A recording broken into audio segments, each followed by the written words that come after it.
Saya atas nama Polri bersama ini dengan niat tulus berjanji atas keinginan saya sendiri untuk kembali sebagai warga negara Indonesia dan setia kepada bangsa, ke Pancasila dan Undang-Undang Dasar 1945. Perjuangan yang dilakukan oleh saudara kita ini termasuk mungkin kelompoknya yang sementara ini masih berada di luar, meyakinkan bahwa saatnya perjuangan seperti itu sudah tidak perlu lagi dilakukan. Karena pemerintah dalam hal ini, baik dari tingkat pusat, pemerintah daerah, bahkan sampai dengan kami yang ada di sini, khususnya kepolisian Kepulauan Yapen, siap untuk membantu. Saya, nama Alex Hamberi, umur 51 tahun, pekerjaan swasta, agama Kristen, bersama seluruh saudara, rekan, sahabat saya yang namanya tersebut di bawah ini, demi kedamaian seluruh umat manusia, maka dengan sepenuh hati dan dengan kesadaran kami serta sejujur-jujurnya kami menyatakan kami berhenti dan keluar dari keanggotaan kelompok NRPB dan kami kembali menjadi warga negara Kesatuan Republik Indonesia yang baik.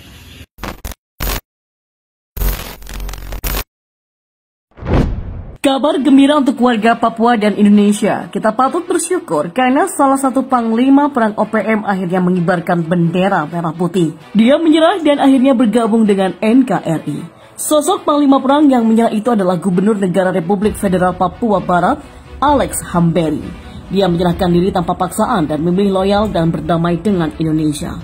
Sebelumnya, pimpinan KKB atau kelompok kriminal bersenjata Distrik Kosio, Nowak Orerai juga menyerahkan diri. Dia berikrar untuk menyatakan kembali ke pangkuan Ibu Pertiwi. Penyerahan diri Nowak Orerai tak lepas dari upaya Kapolres Kepulauan Yapen, Papua AKBP Ferdian. Sebelumnya, Ferdian melakukan pendekatan kepada istri dan kakak Nowak.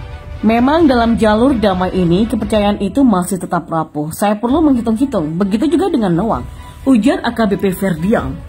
AKBP Ferdian akhirnya berkomunikasi menggunakan sambungan telepon dengan Nowak. Ia pun menggunakan handphone kakak kandung Nowak. Saya akan hapus catatan kriminalmu, tutur AKBP Ferdian kepada Nowak. Setelah Nowak, Alex Hamberi juga ikut berikrar setia kepada NKRI. Dia berdamai dengan 17 anggotanya mendatangi Satgas Nemangkawi. Tak ada paksaan kepada mereka, semuanya datang dengan sukarela. Penyerahan diri pentolan organisasi Papua Merdeka atau OPM itu diungkapkan Kasatgas Nemangkawi, Kombes Iqbal Al-Kudusi, seperti yang dilansir oleh Pojok 1. Ia menyampaikan penyerahan diri pimpinan OPM dan anak buahnya dilakukan di Kampung Sima, Distrik Yaur Nabire pada Selasa 4 Mei malam. Dalam pernyataannya, Alex mengatakan selama ini diangkat menjadi Gubernur NRFPB di Kabupaten Nabire, Papua. Namun atas kesadaran diri kembali ke NKRI karena menganggap langkah tersebut selama ini adalah salah. Penyerahan diri kelompok-kelompok bersenjata ini tak lepas desakan pemerintah untuk segera membersihkan mereka agar Papua bisa damai dan tentram. Sejalan dengan itu, Kabag Intelkam Polri Komjen Polisi Paulus Waterpau mengungkapkan kekejaman kelompok kriminal bersenjata terhadap masyarakat Papua. Hal ini pun tak bisa ditolerir. Putra asli Papua ini mengatakan KKB tak hanya meminta uang hingga makanan, mereka juga tega membakar rumah penduduk. Kelompok mereka ini sudah punya senjata tajam lalu lakukan kekerasan pada masyarakat. Minta makanan, minta dana. Mereka melakukan itu kepada warga Papua, bahkan membakar rumah warga. Maka kita harus tegakkan aturan hukum, kata Paulus di Jakarta. Paulus pun mengatakan langkah pemerintah menetapkan KKB sebagai teroris sudah sesuai dengan aturan hukum. Pendekatan hukum sudah tepat untuk meredam kekejaman KKB. Paulus menambahkan, pelabelan teroris jangan disalahartikan dengan menganggap masyarakat Papua di dalamnya. Label teroris hanya untuk KKB dan simpatisan yang turut membantu. Jadi yang dilabeli teroris itu adalah orang-orang yang melakukan kekerasan itu, bukan masyarakat Papua, kata Komjen Paulus Waterpau. Lebih lanjut, Paulus mengingatkan pihak-pihak terkait dalam aksi KKB untuk segera berhati-hati. Hati-hati ya, itu ada unsur-unsurnya. Soal yang membantu akan terciduk semua, baik di dalam maupun di luar negeri. Kita sangat paham sepak terjang kelompok kriminal bersenjata yang kerap mengancam keselamatan warga Papua ini memang perlu dinilai, perlu ditindak lewat pendekatan hukum, kata Waterpauw.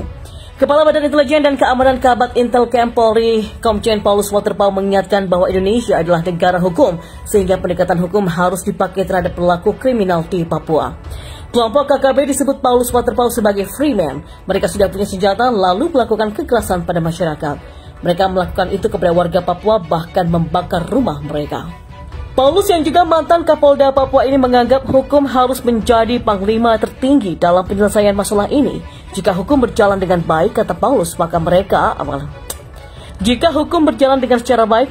maka akan baik pula negara Indonesia ke depannya. Selain itu, Jenderal Polisi Bintang 3 itu menegaskan kepada seluruh masyarakat bahwa labelisasi teroris adalah kepada mereka yang melakukan tindakan teror sesuai dengan Undang-Undang Nomor 5 Tahun 2018 tentang pemberantasan tindak pidana terorisme. Bukan kepada seluruh masyarakat Papua secara luas, sehingga jelas label teroris adalah untuk mereka yang melakukan tindakan teror bersenjata. Pria asli Papua ini mengingatkan jika nanti sudah diputuskan di pengadilan terhadap pelaku teroris tersebut, maka kelompok itu akan mendapatkan konsekuensi yang besar. Bahkan bukan hanya kepada pelaku di lapangan, akan tetapi juga pendukung, bahkan otak yang di belakang layar juga akan diseret ke meja hijau. Sementara itu, akademisi dari Universitas Presiden Muhammad Ashikam mengharapkan agar penyelesaian persoalan dan konflik di Papua agar dikedepankan proses dialog yang intens. Yang penting libatkan mereka dalam dialog-dialog dan pencarian solusi, kata Hikam dalam forum yang sama. Namun bagi Hikam, pihak yang perlu diajak dialog dalam konflik Papua adalah masyarakat sipil Papua. Dalam hal ini adalah kelompok masyarakat adat, pemuka agama, serta organisasi-organisasi masyarakat lokal. Hikam tak sependapat jika kelompok teroris seperti KKB Papua misalnya yang dijadikan target dialog, karena menurutnya persoalan Papua bagian dari NKRI adalah sesuatu yang sudah final. Apalagi berdasarkan hasil resolusi Majelis PBB nomor 2055 pada tahun 1969, Papua termasuk Papua. Kelompok mereka ini sudah punya senjata tajam lalu lakukan kekerasan pada masyarakat. Minta makanan, minta dana. Mereka melakukan itu kepada warga Papua, bahkan membakar rumah warga. Maka kita harus tegakkan aturan hukum, kata Paulus di Jakarta. Dan utama, tentunya penanganannya harus berdasarkan kondisi yang real dan faktual di lapangan. Dengan begitu, maka optimalisasi peran intelijen diharapkan dilakukan untuk menyelesaikan masalah di Papua, terutama sebagai tahapan awal dalam menghadapi kelompok kriminal bersenjata yang kini telah ditetapkan pemerintah sebagai teroris. Tujuannya agar konflik yang memakan korban jiwa dari kedua kubu termasuk masyarakat sipil tak terus terjadi. Fungsi-fungsi intelijen, kata dia, perlu dikedepankan di tanah Papua, sehingga bisa dilakukan cegah atau deteksi dini, dan pada akhirnya para KKB bisa mengikrarkan kembali ke NKRI. Ngasiman juga mengatakan jalur dialog dengan KKB pun saat ini masih bisa ditempuh. Upaya tersebut harus intensif dilakukan, melibatkan pimpinan TNI Polri dan kepala daerah di wilayah tersebut. Sejak awal saya mendorong pemerintah daerah, Muspida, atau musyawarah pimpinan daerah lah, Kapolda, Pangdam yang punya daerah sana supaya mengoptimalisasi dalam dialog, mengajak dan memfasilitasi agar ada titik temu yang akhirnya tak akan timbulkan gejolak. Sambung Direktur Eksekutif Center of Intelligence and Strategic Studies atau CISS ini. Pencegahan, deteksi dini dan pendekatan yang humanis dinilai harus digunakan dalam mengatasi persoalan KKB Papua. Selain itu, ego sektoral juga perlu dihilangkan. Meski begitu, Ngasiman mendukung penetapan KKB sebagai teroris. Tindakan tegas terhadap pelanggaran hukum yang dilakukan oleh KKB menurutnya juga harus diambil. Namun, selain upaya tersebut, tetap perlu pendekatan lainnya. Di samping itu, evaluasi penggunaan dana otonomi khusus atau Otsus juga harus dilakukan pemerintah. Apakah dana tersebut sudah dirasakan manfaatnya sepenuhnya oleh masyarakat atau belum? Dan yang harus dievaluasi, dana Otsus sudah libatkan PPATK. Apakah selama ini benar-benar dicairkan di Papua atau di Jakarta? Nah, ini yang harus dievaluasi.